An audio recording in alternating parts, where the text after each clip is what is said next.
Welcome to Polityka Insight video. Our guest is Agata Gostyńska-Jakubowska, Senior Research Fellow at Centre for European Reform, London. The topic of this conversation will be Brexit and its repercussions for the UK, the EU and Poland. It's been almost a year since the UK government has signalled the will to leave the EU, invoking the Article 50 of the treaty. But there's been a lot of discussion that the vote that stood behind that willingness to leave has been based on wrong assessments. Is the desire for Brexit now as strong as it used to be?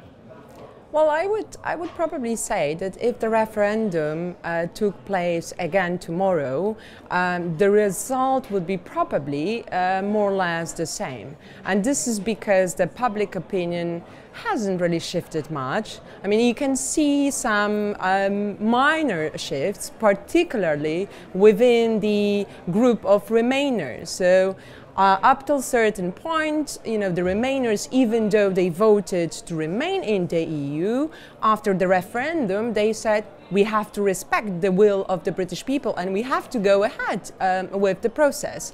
And now they seem to be saying, look what is happening, we are in a disarray, the process is chaotic, so perhaps we should reconsider it. But people who voted to leave the EU, it seems to me that they are still very much sort of, in favor of the process. So probably, the Brexit will probably happen, but we are absolutely right. People had absolutely no idea what they were voting for. And one of the questions which was Googled immediately after the referendum was, what the European Union is about. So day after day, experts, people like us, like the Centre for European Reform, have been trying to explain the process. Well, what we can do now is to help the British people understand the trade-offs which are behind UK's leaving the EU. And of course, the devil lies in the detail, and there's millions of details to be discussed and decided upon before Britain leaves in March next year. Is there enough time to do it? Well, I mean, Article 50 of the Treaty on European Union is organized in a way which apparently gives a member state which decides to depart from the EU quite a little time to basically embark on this path. It's basically two years. Yeah. It's 2 years during which a departing member state needs to strike a withdrawal agreement with the rest of the EU, and if it doesn't strike this agreement, or if the EU 27 in this case and the UK do not agree on its prolongation, the exit happens automatically. And yes, it is little time left. The clock is ticking, and apparently the UK and the EU will have to strike a withdrawal agreement by more or less October 2018.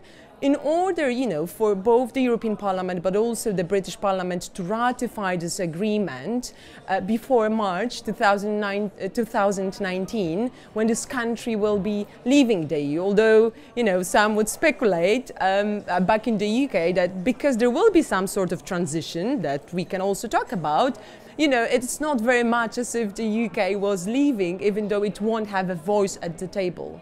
So what are the main sticking points at the moment, and what may actually be shifted towards this transition period? Yeah, so first of all, indeed there was an agreement back in December between the EU's negotiator, Michel Barnier, and also the UK's negotiators, sort of backed up by the European Council, that the sufficient progress has been made on the issue of withdrawal so that both sides can start a discussion about the future relationship, but also transition, which would be, bridging the day the UK leaves with the future relationship.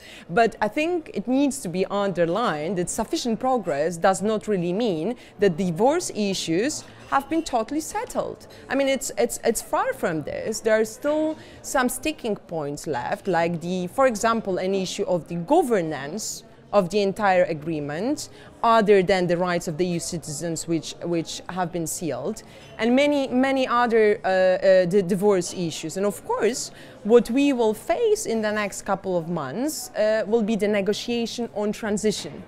And whenever I come to Brussels, or whenever I talk to some of my colleagues back in London, they were like, transition is going to be easy.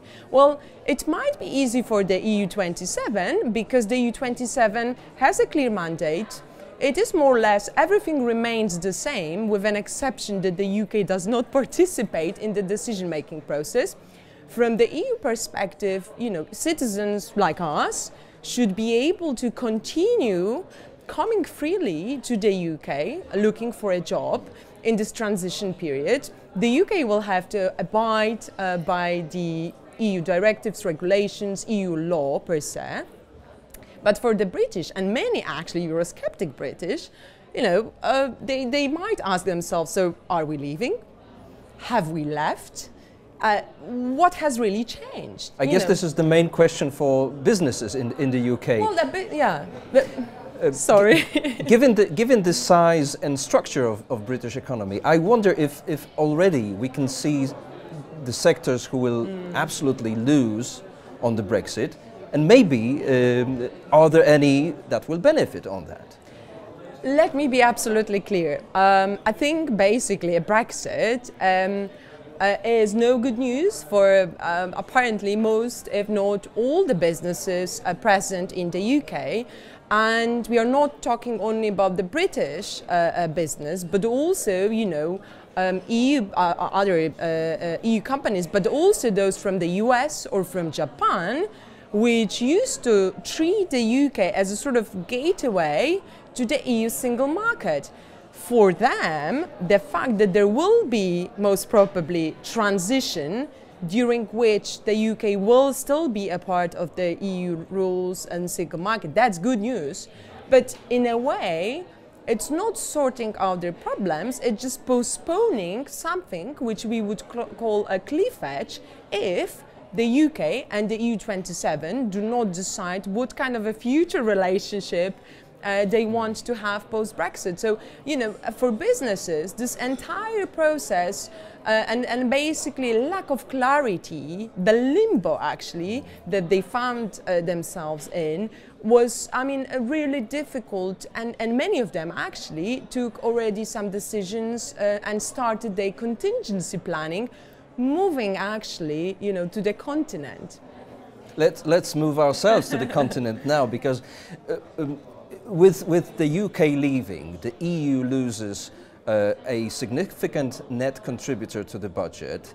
It loses the British input into very important financial indicators of the United Europe. Last but not least, it loses significant military power, which is crucial in this current debate of European defense. How does Brussels, how does it want to fill these gaps, and does it have a strategy?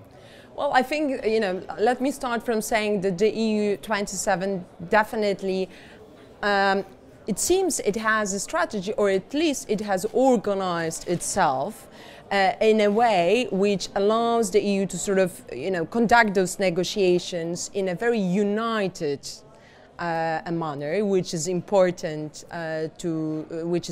for the EU as such. Now, I would argue that the EU27 is sad to see the UK go. I don't think there is anyone apart from the populist forces or perhaps Moscow sort of cheering up the process. Having said this, there are many EU leaders which fear that basically if the UK was granted any sort of a special arrangement that could encourage other more Eurosceptic forces, more perhaps Eurosceptic member states sort of follow the process. Now, I'm not saying this is what is going to happen, but this is why the EU wants basically the UK to go for off-the-shelf model, right? Now, you're absolutely right. With the UK's leaving, there will be a shift of the balance of powers towards the largest Eurozone countries, it will be a big problem for countries like Poland, which are actually not in the euro area, to make their voice heard, because they're losing a very vocal actor which used to be in the group of euro arts. That's one thing, obviously. And then, of course, there are other issues like, the security, which you mentioned. And here, I think, it is in both the UK's and EU 27 interest to maintain as close ties as possible, because at the end of the day, the security of Europe's neighborhood, is interest of both parties. Now the question is, will the EU and the UK manage to be creative and strike a partnership which would be, kind of creating a more special partnership? Now, of course, time will tell, but. Just the last point I wanted to make, because it seems that I'm already a bit long-winded here, is obviously everyone is sad to see the UK go, but in the mindset in many European capitals, I'm sorry to say this, is the UK has actually already left. We still need to sort out the process, but we need to focus on issues like the Eurozone integration, migration, and this is sadly what the EU27 will have to deal with without the UK on board. And finally, Agata, you are yourself one of a million or so Poles living in the UK. Yeah. What will be the Brexit day for you personally? I mean, obviously it is emotional, because many of us, including myself, have made the UK home. So obviously we are a bit worried with, how our lives will look like post-Brexit. But I understand, and it seems to me that this has been always the priority of the EU27, to make sure that actually, perhaps not everything, but as much as possible, should remain the same for us EU citizens living in the UK. Now, I am a lawyer, so for me, one of the most important things will be to make sure that my rights are safeguarded and enforced in the UK post-Brexit. So I'm happy to see that the courts, that I will be able to go to the court if I feel that my rights are violated, to point to the withdrawal agreement, which would be securing my rights, and I would be able to enforce them. Now, of course, there is also this important question of the role of the Court of Justice in securing the rights of the citizens. That has been also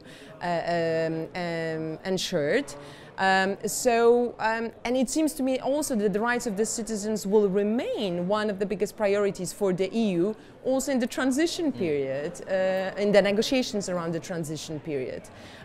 So that's something which I think is important. And the most important thing is that we've moved from this slightly silly debate about using EU citizens as bargaining chips. And do you think that by any chance there might be a situation that Brexit does not happen? What are the bookies telling you at the high street? This is the question that I'm always being asked whenever I come back to Poland.